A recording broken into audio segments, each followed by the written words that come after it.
Now, the purpose of the Bible is to testify of Jesus Christ. The Bible, from Genesis to Revelation, points to Christ. The Bible is true in a very strange way. What you do as an educated person is sample that structure that constitutes the sum total of the texts of our civilization. Because if those four things are true, that there's truth, that God exists, that miracles are possible, and the New Testament is reliable enough to let us know that the resurrection occurred, then Christianity is true. Because if Jesus rose from the dead, game over, Christianity is true. So, what is the food you give to the soul? It is reading the Bible, the Word of God. And I don't care who you are, you cannot live a victorious life if you neglect Bible reading and Bible study. But what we have at stake here is far more than that. You know, your life depends on this book. So read it. Matthew Henry Complete Commentary, Leviticus chapter 2. In this chapter, we have the law concerning the meat offering. First, the matter of it, whether of raw flour with oil, and incense, verse 1, or baked in the oven, verse 4, or upon a plate, verses 5 and 6, or in a frying pan, verse 7. Second, the management of it, of the flour, verses 2 and 3, of the cakes, verses 8 through 10. First, some particular rules concerning it, that leaven and honey must never be admitted, verses 11 and 12. And salt never omitted in the meat offering, verse 13. Fourth, the law concerning the offering of first fruits in the year, verses 14, etc. Verses 1 through 10, there were some meat offerings that were only appendices to the burnt offerings, as that which was offered with the daily sacrifice, Exodus chapter 29, verses 38 and 39, and with the peace offerings, these had drink offerings joined with them, see Numbers chapter 15, verses 4, 7, 9, and 10, and in these the quantity was appointed. But the law of this chapter concerns those meat offerings that were offered by themselves, whenever a man saw cause thus to express his devotion. The first offering we read of in Scripture was of this kind, Genesis chapter 4, verse 3. Cain brought of the fruit of the ground an offering. First, this sort of offerings was appointed, 1, in condescension to the poor, and their ability, that those who themselves lived only upon bread and cakes might offer an acceptable offering to God out of that which was their own coarse and homely fare, and by making for God's altar, as the widow of Sarepta for his prophet. A little cake first might procure such a blessing upon the handful of meal in the barrel, and the oil in the cruse, as that it should not fail. 2. As a proper acknowledgment of the mercy of God to them in their food. This was like equivalent, by which they testified their dependence upon God, their thankfulness to Him, and their expectations from Him as their owner and bountiful benefactor, who giveth to all life, and breath, and food convenient. Thus must they honor the Lord with their substance, and, in token of their eating and drinking to His glory, must consecrate some of their meat and drink to His immediate service. Those that now, with a grateful charitable heart, deal out their bread to the hungry, and provide for the necessities of those that are destitute of daily food. And when they eat the fat and drink the sweet themselves, send portions to those for whom nothing is prepared, offer unto God an acceptable meat offering. The prophet laments it as one of the direful effects of famine, that there by the meat offering and drink offering were cut off from the house of the Lord, Joel chapter 1, verse 9, and reckoned it the greatest blessing of plenty that it would be the revival of them. Joel chapter 2, verse 14. Second, the laws of the meat offerings were these. 1. The ingredients must always be fine flour and oil, 2 staple commodities of the land of Canaan, Deuteronomy chapter 8, verse 8. Oil was to them, then, in their food what butter is now to us. If it was undressed, The oil must be poured upon the flour, verse 1, if cooked. It must be mingled with the flour, verse 4, etc. 2.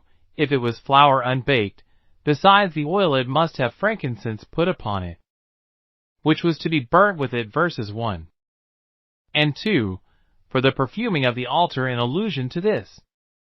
Gospel ministers are said to be a sweet savor unto God, 2 Corinthians chapter 2 verse 15. 3. If it was prepared, this might be done in various ways. The offerer might bake it, or fry it, or mix the flour and oil upon a plate, for the doing of which conveniences were provided about the tabernacle. The law was very exact even about those offerings that were least costly, to intimate the cognizance God takes of the religious services performed with a devout mind, even by the poor of his people. 4. It was to be presented by the offerer to the priest, which is called bringing it to the Lord, verse 8, for the priests were God's receivers, and were ordained to offer gifts. 5. Part of it was to be burnt upon the altar, for a memorial, that is, in token of their mindfulness of God's bounty to them, in giving them all things richly to enjoy. It was an offering made by fire, verses 2 and 9. The consuming of it by fire might remind them that they deserved to have all the fruits of the earth thus burn up, and that it was of the Lord's mercies that they were not. They might also learn that as meats are for the belly, and the belly for meats, so God shall destroy both it. And then 1 Corinthians chapter 6 verse 13, and that man lives not by bread alone. This offering made by fire is here said to be of a sweet savor unto the Lord.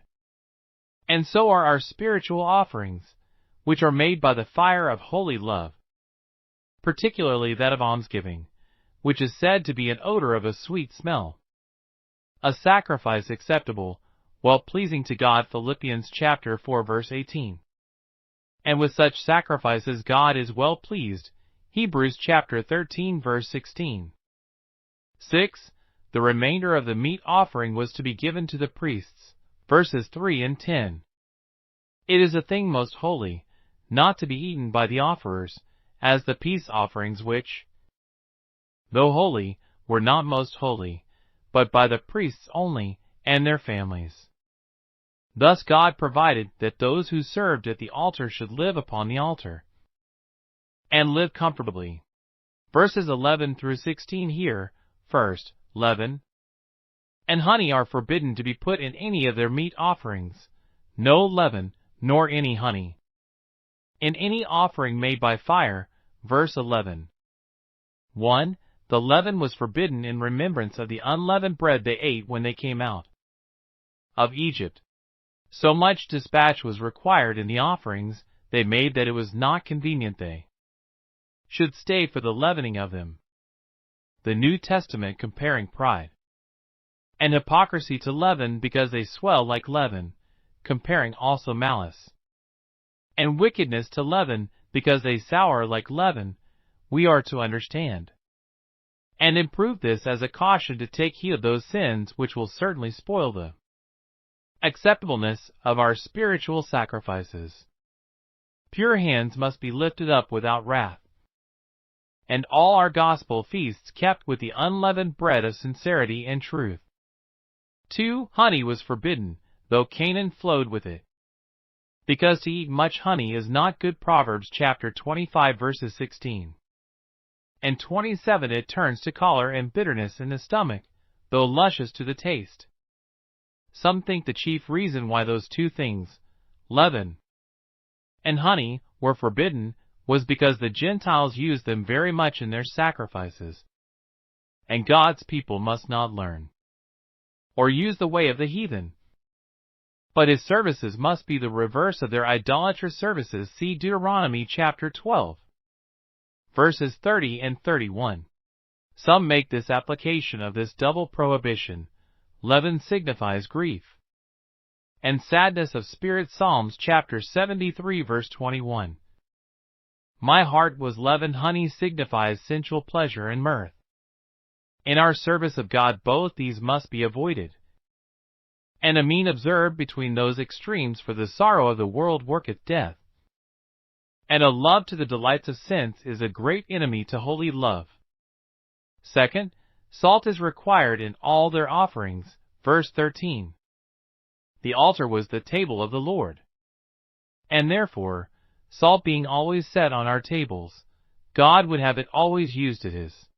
It is called the salt of the covenant, because, as men confirm their covenants with each other by eating and drinking together, at all which collation salt was used, so God, by accepting His people's gifts, and feasting them upon His sacrifices, supping with them, and they with Him, Revelation chapter 3 verse 20, did confirm His covenant with them.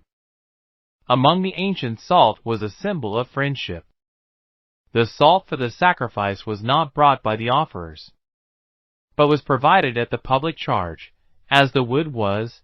Ezra chapter 7 verses 20 through 22.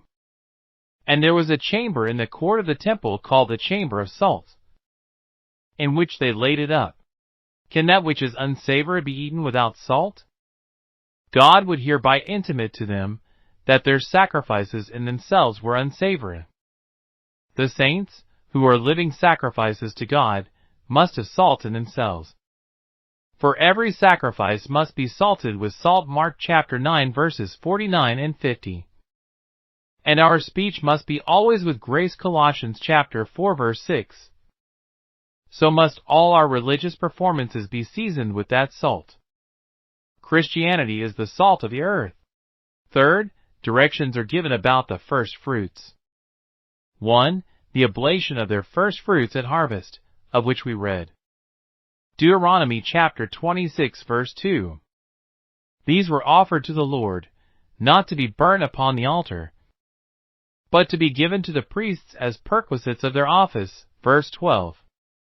And you shall offer them, that is, leaven and honey in the oblation of the first fruits, though they were forbidden in other meat offerings, for they were proper enough to be eaten by the priests, though not to be burnt upon the altar.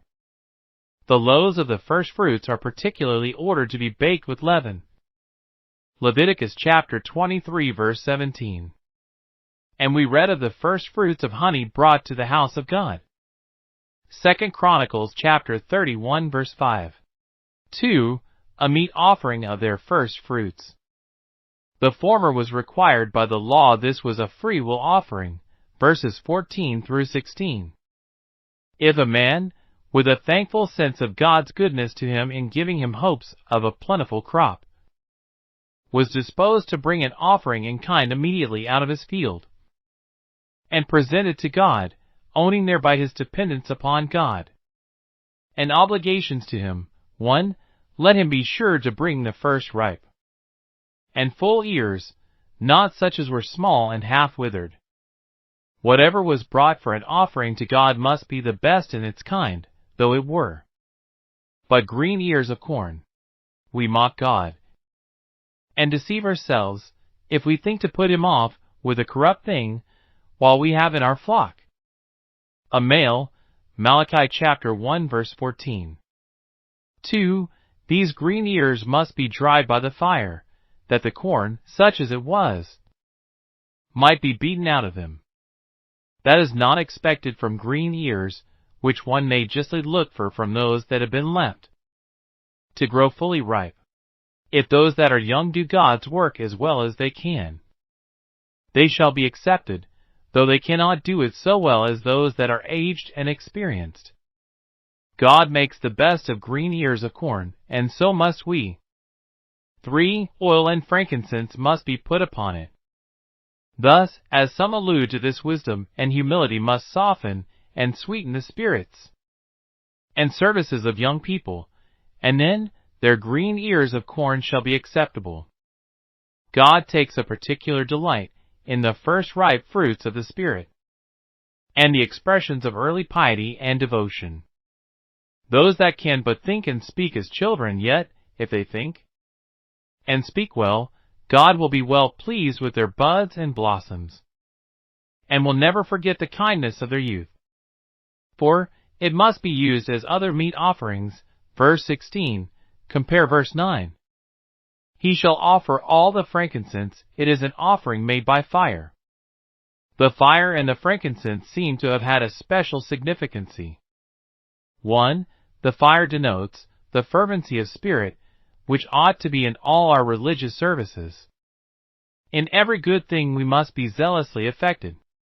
Holy love to God is the fire by which all our offerings must be made, else they are not of a sweet savor to God. 2. The frankincense denotes the mediation and intercession of Christ, by which all our services are perfumed and recommended to God's gracious acceptance. Blessed be God that we have the substance of which all these observances were but shadows, the fruit that was hid under these leaves.